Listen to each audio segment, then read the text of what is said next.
दूसरी एप्लीकेशन कर रहे हैं, इलेक्ट्रिक फील्ड इंटेंसिटी निकालेंगे अब यूनिफॉर्मली चार्ज स्फेरिकल शेल से।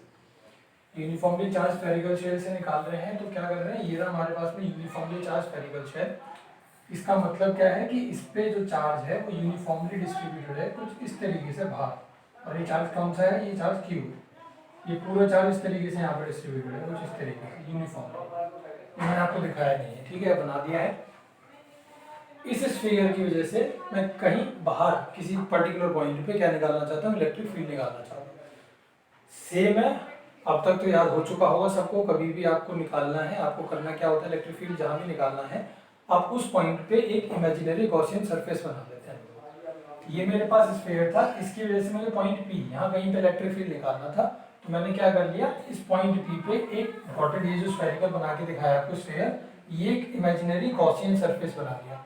सबसे पहला काम यही होता है कि किसी भी चीज़ की वजह से किसी पर्टिकुलर पॉइंट पे, किसी भी चीज़ मतलब चार्ज की वजह से किसी पर्टिकुलर पॉइंट पे इलेक्ट्रिक फील्ड निकालना है, तो आप उस पॉइंट को गॉसियन सरफेस पे बना दीजिए, उस पॉइंट पे गॉसियन सरफेस बना दीजिए। पॉइंट पी पे निकालना है तो गॉसियन सरफेस बना दिए, ये उनके गॉसियन सरफेस यहाँ पे। अब गॉसियन सरफेस बन गया, जो जिस स्फीयर की वजह से मुझे निकालना था उस स्फीयर का रेडियस था स्मॉल आर। मैंने ऐसा रेडियस बनाया, ऐसा स्फीयर बनाया, मैंने बोल दिया कि इसका जो रेडियस है वो मैं उसे स्मॉल आर से डिनोट कर रहा हूँ। आप कंफ्यूज मत होइएगा, कैपिटल आर तो बड़ा होना चाहिए, स्मॉल आर छोटा होना चाहिए, ऐसा कुछ नहीं है। स्मॉल आर बड़ा है, हम बड़े वाले रेडियस, बड़े वाले स्फीयर का स्मॉल आर मान रहे हैं रेडियस। ठीक, हमें निकालना क्या है, पॉइंट पी पे इलेक्ट्रिक फील्ड इंटेंसिटी निकालनी है, वही करेंगे। डीएस क्या कर लेंगे, स्मॉल एक एरिया कंसीडर कर लेंगे जिसके लिए हम गॉस थ्योरम लगाएंगे। और सबको पता है इलेक्ट्रिक फील्ड गॉसियन सरफेस पे क्या होता है, हमेशा आउटवर्ड होता है और परपेंडिकुलर होता है। और बार बार नहीं करेंगे इस चीज को, अगर इस बार और करके दिखाया है, नेक्स्ट डेरिवेशन में नहीं बताऊंगा मैं कि ई वेक्टर और एन वेक्टर इनके बीच में जब भी मैं लूंगा, ये इस तरीके से आ रहा है, मान लो ये वाला जो आ रहा है हर बार हमारे पास में, ये E vector dot n cap, इनके बीच में हमेशा एंगल हम दोनों वेक्टर के बीच में जीरो लिया करेंगे, कॉस जीरो पुट किया करेंगे हर बार जहाँ कहीं भी जरूरत पड़ेगी।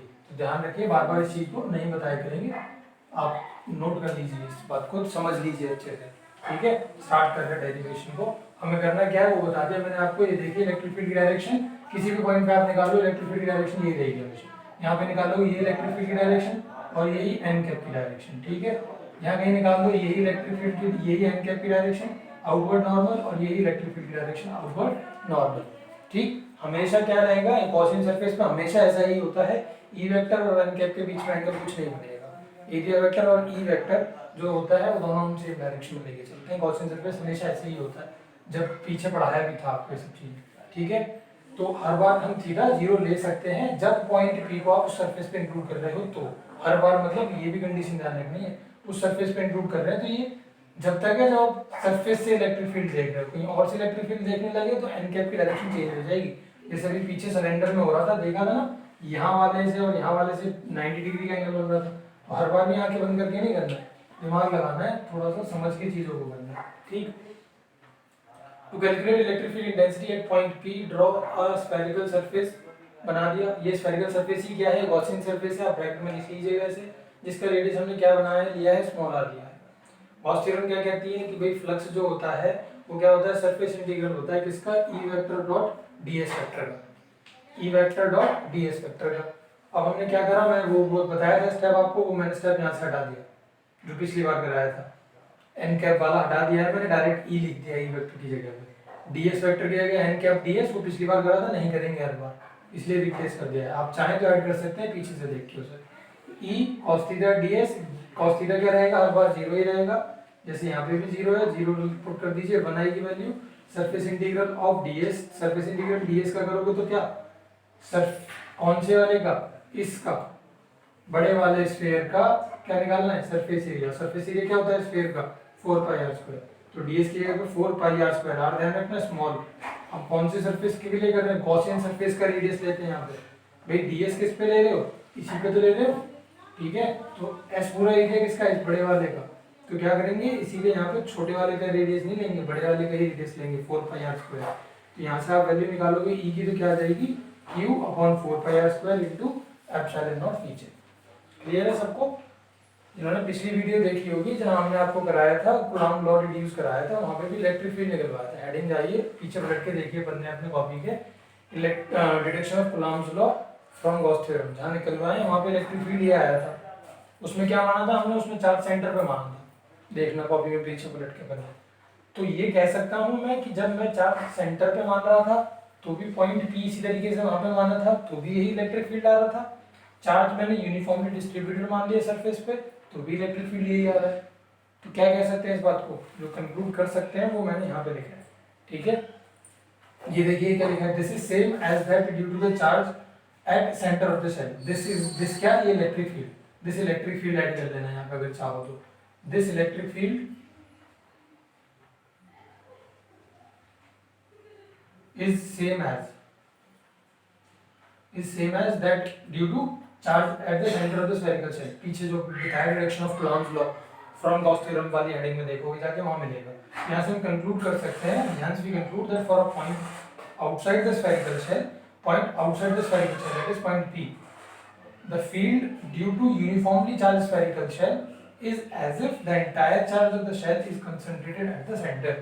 जो फील्ड आया वो तो सेम आया ना सेंटर वाले से, तो मैं ये कह सकता हूँ ना कि हम ये मान सकते हैं कि अगर यूनिफॉर्मली चार्ज डिस्ट्रीब्यूटेड है तो उसका इलेक्ट्रिक फील्ड ऐसा आता है जैसे कि चार्ज कहाँ रखा हो, सेंटर में रखा हो। तो आप ये मान सकते हैं कि चार्ज अगर यूनिफॉर्मली डिस्ट्रीब्यूटेड है तो चार्ज सेंटर पे भी माना जा सकता है, क्योंकि इलेक्ट्रिक फील्ड दोनों केस में सेम आ रहा है। क्लियर, ये क्या था आपका फील्ड आउटसाइड द शेल। ठीक, अब ये बता दें फील्ड ऑन द शेल, अगर ये क्या हो जाए पॉइंट P इसी पे आ जाए, इसी स्फीयर पे ही आ जाए पॉइंट P, तो क्या करेंगे, तीसरा आएगा फिर फील्ड इनसाइड द शेल। ठीक है, आप इसका स्क्रीनशॉट लीजिए, अभी फटाफट से एडिट करा देते हैं इसलिए।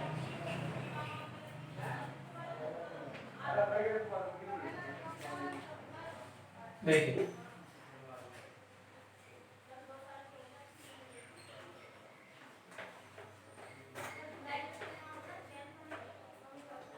इसको चेंज कर लेना, डी डाल के कर लेना field on the shell. Formula मिटा दिया मैंने बाय मिस्टेक, यहाँ पे क्या बना था formula, E is equals to 1 upon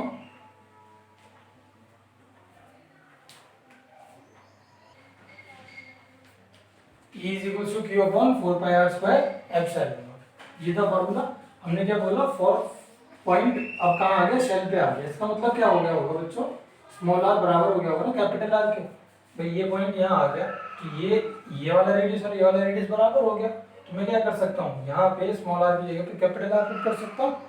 तो यहाँ पे फॉर्मूला क्या बन जाएगा, E का, E is equals to Q upon 4 pi R square into, इसे अलग से लिख लेते हैं 1 अपॉन एप्सिलॉन नॉट। अब जिन्होंने फर्स्ट चैप्टर पढ़ा था उन्हें पता होगा कि Q upon 4 pi R square क्या होता है। Q upon 4 pi R square होता है सरफेस चार्ज डेंसिटी, जिसको हम लोग सिग्मा से डिनोट करते हैं। तो यहाँ पर फॉर्मूला क्या बन जाएगा, E is equals to sigma upon epsilon naught. यहाँ लिख लीजिएगा वेयर सिग्मा क्या है, यहाँ पे सिग्मा सरफेस चार्ज डेंसिटी है और किसके बराबर होती है, Q upon 4 pi R square की होती है।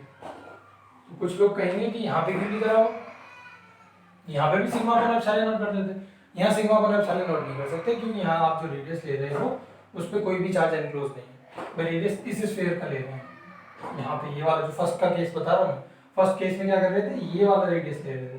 क्या ये वाला स्फीयर कोई भी चार्ज एनक्लोज कर रहा है, क्या स्फीयर पे कोई भी चार्ज है, नहीं ना। तो इसकी चार्ज डेंसिटी कहाँ से निकाल लोगे, सरफेस चार्ज डेंसिटी। चार्ज तो इस स्फीयर पे है, तो इसी स्फीयर की तो सरफेस चार्ज डेंसिटी निकल सकती है। तो for field on the shell, for point on the shell क्या हो जाएगा, ये आ जाता है आपका E is equal to sigma upon epsilon. करिए इसे नोट, फिर बनाते हैं आपको तीसरा, और point inside the shell, point P को आप शेल के अंदर ले आएंगे तो क्या होगा, करो नोट।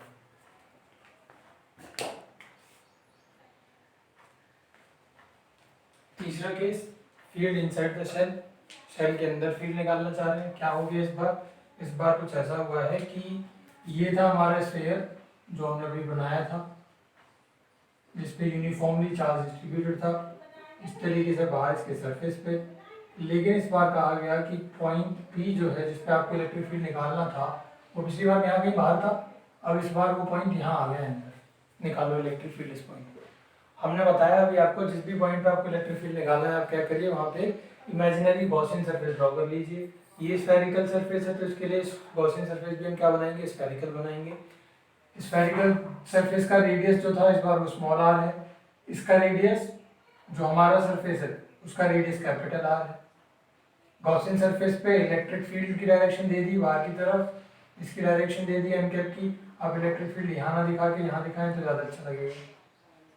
इलेक्ट्रिक फील्ड की डायरेक्शन ये होगी कि चार्ज यहाँ पे है, यहाँ पे तो चार्ज ही नहीं है, ठीक है। तो इलेक्ट्रिक फील्ड की डायरेक्शन ये होगी और ये डायरेक्शन किसकी हो जाएगी, perpendicular outward Gaussian surface N vector होता है। डायग्राम सबको समझ में आ गया होगा। ये कोई जैसे निकालते थे छोटा सरफेस मान लेते इंटीग्रेशन करने के लिए बाद में, तो छोटा सरफेस ds मान लिए। क्या कर रहे हैं, सबको पता है फाई ई बराबर ई इंटू 4πr² होता है। फर्स्ट डेरिवेशन जब फील्ड आउटसाइड से निकाल रहे थे तो अभी करा के आए हैं, वहां से लिख दिया हमने डायरेक्ट से phi E is equals to E into 4πr²। अब अभी देखोगे नोट करा होगा आपने तो वहां मिल जाएगा। अब क्या इस गॉसियन सरफेस पे कोई चार्ज है, क्या इस गॉसियन सरफेस के अंदर कोई चार्ज है, क्या गॉसियन सरफेस कोई चार्ज इंक्लूड कर रहा है, नहीं कर रहा ना। और जब आपको गॉस थ्योरम पढ़ाई थी वहां पे बताया था कि अगर गॉसियन सरफेस कोई भी चार्ज इंक्लूड नहीं करता, गॉसियन सरफेस के अंदर खुद भी कोई चार्ज नहीं है, तो वो उसके लिए फ्लक्स कंट्रीब्यूशन क्या होगा, जीरो होगा। बाहर कितना भी चार्ज रख दो अंदर कोई चार्ज नहीं तो वो फ्लक्स में कंट्रीब्यूशन नहीं करेगा। तो सेम कहानी यहाँ पे भी है, इसके अंदर फ्लक्स के लिए क्या हो जाएगी, इसकी फ्लक्स जीरो हो जाएगी गॉसियन सरफेस की अकॉर्डिंग टू गॉस थ्योरम। वही मैंने यहाँ पे लिखा है कि चार्ज तो गॉसियन सरफेस इंक्लोज ही नहीं कर रहा, तो क्या हो जाएगा, गॉस थ्योरम के हिसाब से कह सकते हैं कि electric flux phi will be zero. अगर फाई ई जीरो है तो यहाँ जीरो पुट कर दो, तो ई क्या आ जाएगा, जीरो आ जाएगा। ई जीरो आ जाएगा मतलब इलेक्ट्रिक फील्ड पॉइंट पी पे जीरो आ गया। तो क्या कह सकते हो, फील्ड कहीं भी निकाल लो यूनिफॉर्मली चार्ज स्फेरिकल शेल के, तो क्या आता है, वो जीरो आता है हमेशा। कब, जब वो पॉइंट कहाँ हो, शेल के इनसाइड। अगर आप शेल के अंदर कहीं भी किसी भी पॉइंट पे, ये पी पॉइंट यहाँ लेके यहाँ ले लो, यहाँ ले लो, यहाँ ले लो, यहाँ ले लो, कहीं भी ले लो पॉइंट पी को, जहाँ कहीं भी लोगे, अगर आप शेल के अंदर निकाल रहे हो तो हमेशा क्या आएगा, इलेक्ट्रिक फील्ड जीरो आएगा। ठीक है, तो तीनों केस कर लिए, ये सबसे ज्यादा इंपॉर्टेंट है। लास्ट टाइम भी आया है बोर्ड के एग्जाम्स में, निकालिए स्फेरिकल शेल के लिए 5 नंबर में क्वेश्चन आता है। तीनों डेरिवेशन, तीनों केस अच्छे से समझ लीजिएगा। किसी को कोई दिक्कत रही हो तो कमेंट करना, वीडियो के नीचे बताना। कोई भी दिक्कत रही है तो नेक्स्ट वीडियो जब भी बनाएंगे उसमें आपकी प्रॉब्लम को रिजॉल्व करेंगे। चलिए नोट करिए।